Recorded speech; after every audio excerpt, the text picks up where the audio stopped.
Hai, Assalamualaikum. Nama saya Rashika Zakia dan dalam video ini saya akan bincangkan mengenai kepentingan memahami garis panduan pelaksanaan pengajaran dan pembelajaran amali teknikal dan vokasional. Okey, jadi dalam video ini nanti saya akan berbincang mengenai kenapa kita perlu memahami garis panduan yang disediakan ini. Jadi Kementerian Pendidikan Malaysia telah pun menyediakan satu garis panduan untuk pelaksanaan PDP bagi amali iaitu di dalam bengkel ataupun di makmal. Okey, jadi dan juga bagi latihan industri. Okey, jadi dalam video ini yang pada mulanya saya akan bincangkan dulu secara ringkas mengenai garis panduan yang disediakan, isi kandungan garis panduan ni. Lepas itu saya akan bincang pula mengenai kepentingan dan akhir sekali adalah cadangan untuk penambahbaikan garis panduan ini. Okey, jadi kita akan teruskan dulu dengan isi kandungan dokumen garis panduan yang disediakan oleh KPM. Okey.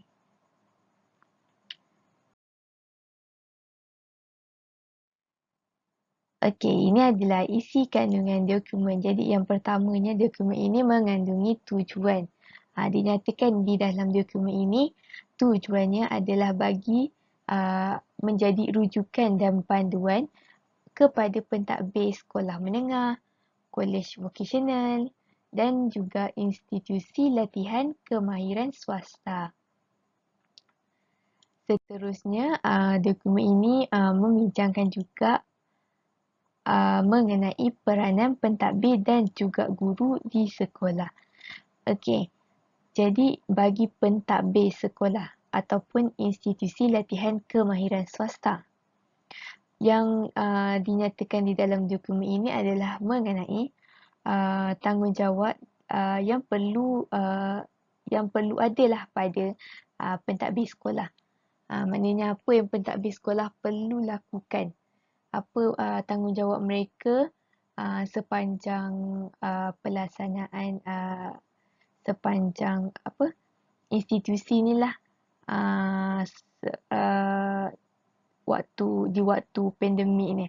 Okey, jadi adalah mengenai prosedur pelaksanaan PDP, jadual penggunaan kelas, mengenai aktiviti-aktiviti lawatan, kesedaran penjagaan kesihatan dan juga penjarakan fizikal. Jadi ini semua adalah tanggungjawab yang dipegang oleh pentadbir sekolah untuk menyediakan semua prosedur dan juga panduan untuk warga sekolah, untuk para pelajar, malah untuk ibu bapa gunakan sepanjang persekolahan. Okey, jadi isi kandungan dokumen ini juga mengandungi tentang tanggungjawab guru ataupun tenaga pengajar.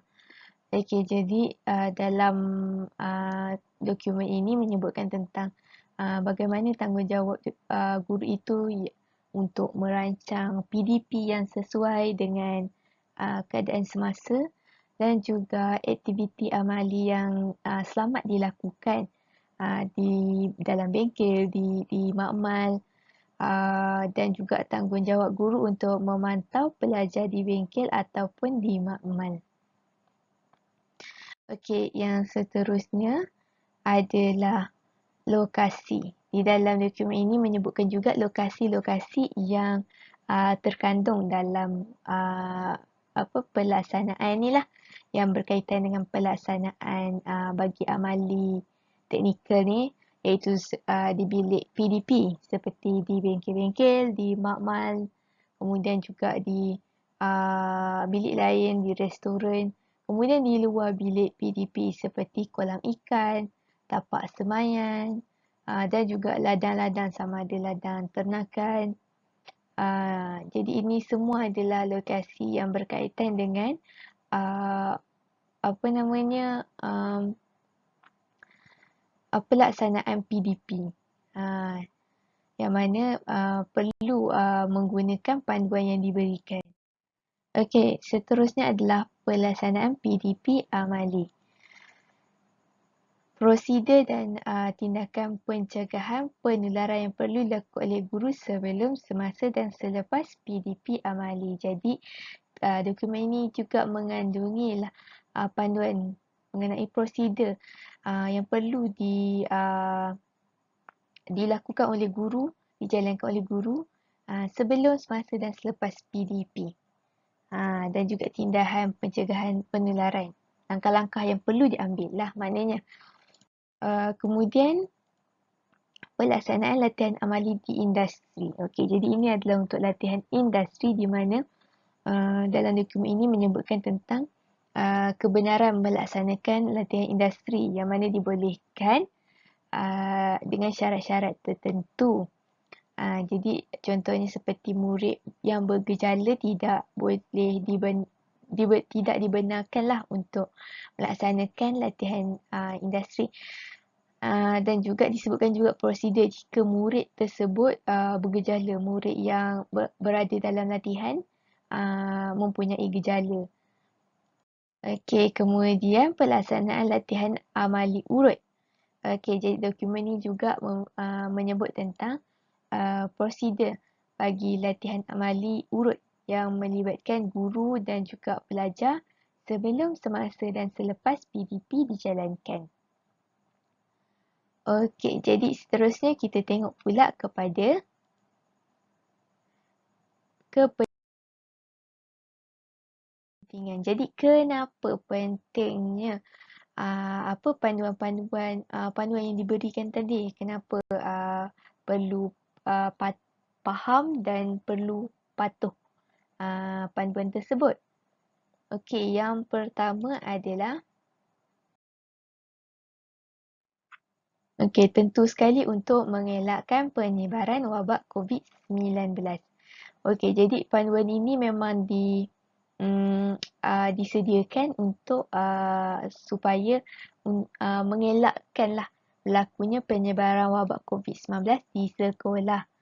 Okey, sebab kita tahu sekolah adalah tempat di mana ramai orang berkumpul. Ramai orang, guru, tenaga pengajar, kaki tangan sekolah, kerani-kerani, bahagian pentadbiran, pekerja-pekerja kebun, pekerja kebersihan dan juga terutama sekali pelajar yang memang paling ramai lah dekat dalam satu-satu sekolah tu. Jadi kalau satu sekolah tu bila ada kes lah, ada satu kes yang positif ataupun suspek positif sebab ada kontak rapat, jadi perkara ini akan menyebabkan kalau positif wujudnya satu kluster baru di sekolah dan mungkin boleh merebak secara besar-besaran sebab pelajar pun memang ramai, lebih-lebih lagi. Jadi kita tahu ramai orang di sekolah, orang-orang sangat ramai, pelajar, guru semua tu menjadikan jumlah orang di sekolah memang ramai. Jadi kalau ada seorang yang kena, mestilah lagi ramai yang kena kan. Okey, mestilah ada potensi, ada probability lah untuk lebih ramai kena. Dan jadi bila ada yang positif, jadi sekolah terpaksa ditutup. Okey, jadi panduan ni adalah untuk mengelakkan penyebaran lah. Jadi sebab tu pentingnya memahami panduan tersebut. Kemudian terutama dalam panduan ni memang mengenai amali dan di bengkel dan makmal. Okey, jadi dan kita tahu makmal ataupun bengkel mengandungi banyak sangat peralatan. Kalau makmal komputer dengan peralatan-peralatannya, makmal kejuruteraan, contohnya kejuruteraan mekanikal yang pelbagai peralatan mesin tangan, mesin, pelbagai mesin disediakan, sama juga dengan makmal apa namanya tu, elektronik, barang-barang, alat apa, bahan-bahan alatan-alatan kecil, makmal kimia. Jadi semua tu banyak peralatan bahan. Okay, dan jadi kita tahu ramai pelajar akan sentuh semua peralatan ini. Terlalu ramai sebabnya bagi sesi PDP memang mereka perlu menggunakan peralatan-peralatan yang disediakan. Okay, jadi pelbagai pelajar akan menyentuh pelbagai peralatan dan memungkinkan penyebaran wabak COVID-19 melalui sentuhan peralatan-peralatan tersebut. Jadi sebab ramai yang akan menggunakan, jadi satu kelas pun dah berapa orang, 30 orang contohnya kan. Lepas tu nak menggunakan peralatan takkan mencukupi untuk contoh 30 orang, jadi satu peralatan tu untuk ada 30. Tak mungkin, jadi akan ada contohnya ada 10, jadi mereka perlu bergilir-gilir. Jadi semua ni akan menyebabkan penyebaran wabak COVID-19. Kita dapat lihat dalam gambar ni pun pelbagai peralatan yang disediakan kan. Okey, kemudian kita tengok ni adalah adalah keratan akhbar. Bukan keratan akhbar tapi keratan di satu laman sesawang Kementerian Kesihatan Malaysia, yang mana keratan tersebut mengenai laporan kluster di institusi pendidikan yang bertarikh 23 April 2021. Jadi pada hari ini 8 kluster baru dilaporkan, iaitu dapat kita lihat di sini kluster Jalan Roban Lama di Sarawak, kluster Jalan Sebirik, kluster Jalan Sungai Daun, Pulau Pinang, kluster Persiaran Sri Sarjana dan ada beberapa lagi kluster. Jadi dapat kita tengok di sini kesannya apabila wabak ni tak dapat dibendung, yang mana berpunca daripada tidak mengikut panduan yang disediakan. Jadi maknanya kita tahu orang tak faham pun panduan yang disediakan tu untuk apa dan kenapa pentingnya panduan tersebut. Okey, jadi boleh menyebabkan wujudnya kluster baru di sekolah. Okey, yang seterusnya adalah melancarkan proses pelaksanaan prosedur operasi standard ataupun SOP. Jadi sekolah perlulah menyediakan segala peralatan yang diperlukan untuk sanitasi. Jadi dengan mengikut dokumen yang disediakan ni, dokumen sebagai panduan ni.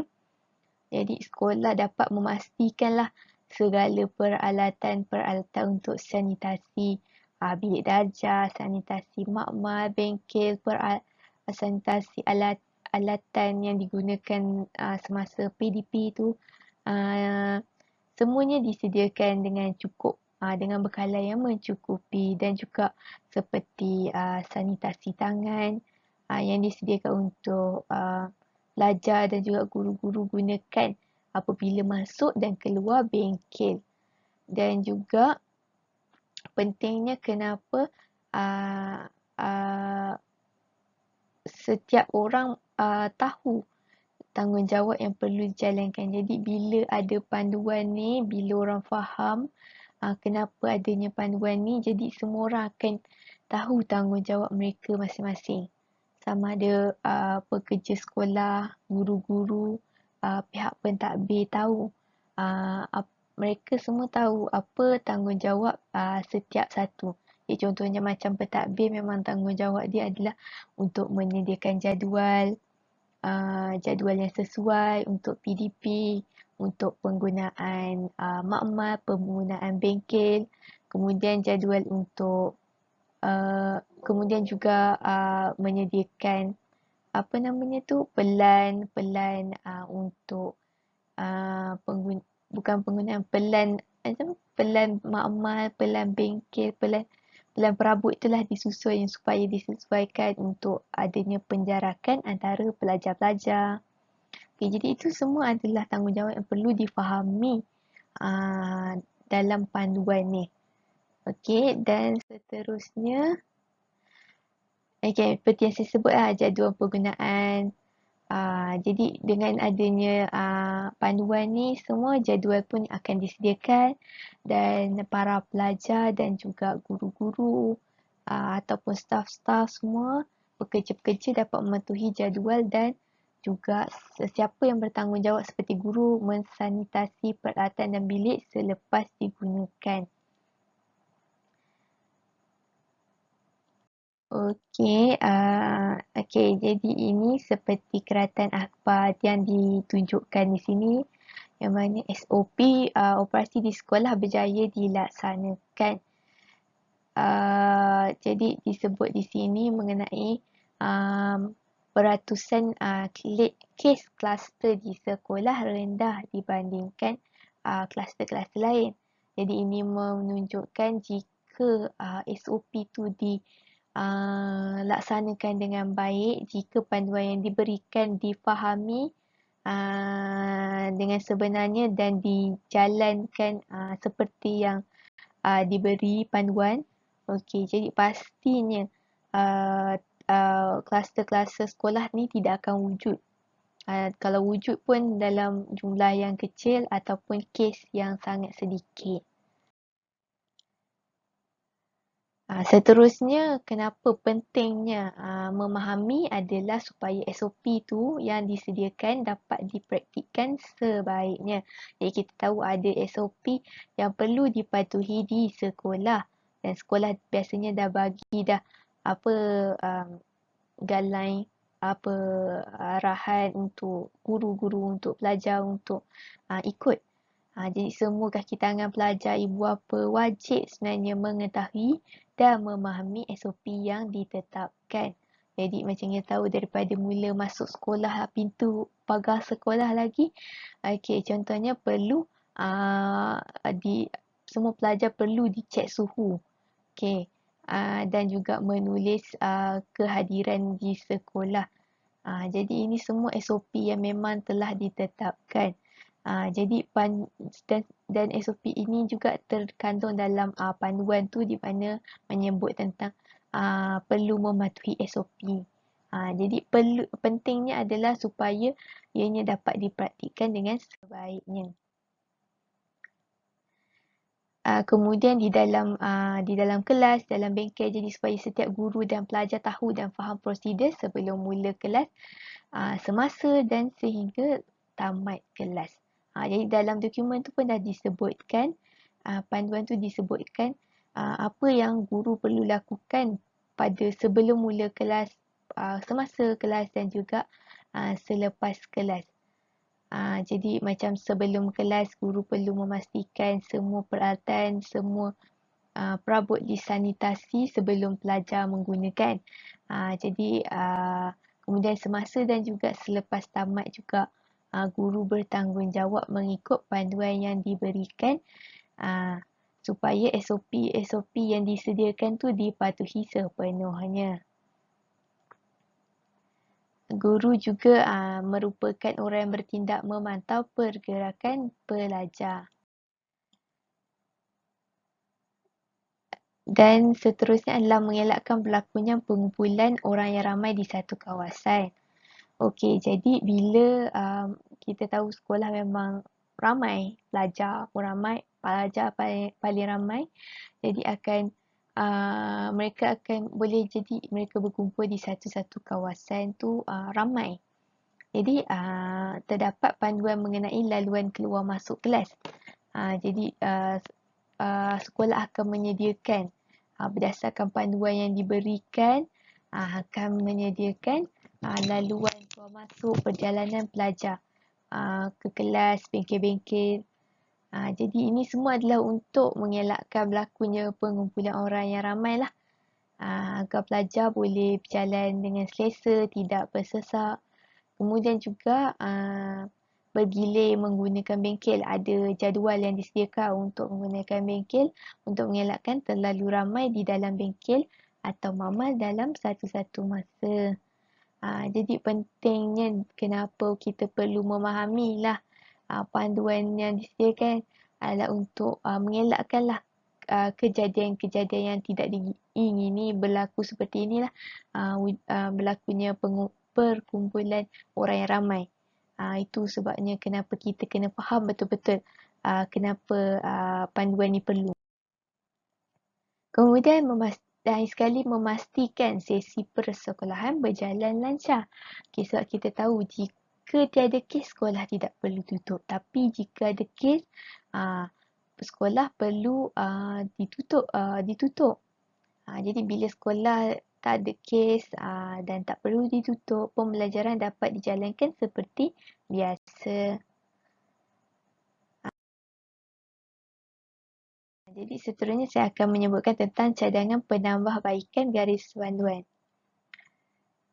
Iaitu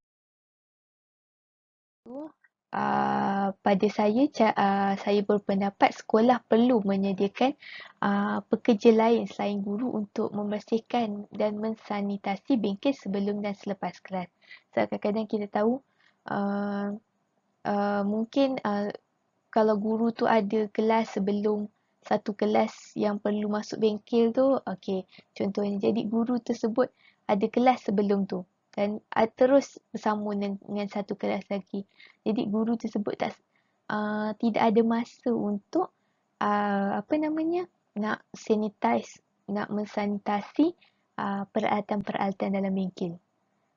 Jadi sebab kita tak tahu siapa yang guna bengkel tu sebelum tu kan. Jadi kalau ada pekerja lain ni boleh dia ada masa sebab memang kerja dia untuk menjaga kebersihan bengkel dan mensanitasi bengkel ni. Okey, jadi tak ada mengelakkan guru tu sebut terkejar ataupun terlupa sebenarnya untuk mensanitasi. Jadi itu adalah cadangan saya. Jadi setakat itu saja video saya. Sekian, terima kasih. Jadi kalau ada sebarang komen, cadangan ataupun penambahbaikan, jadi boleh komen di ruangan komen di bawah. Terima kasih.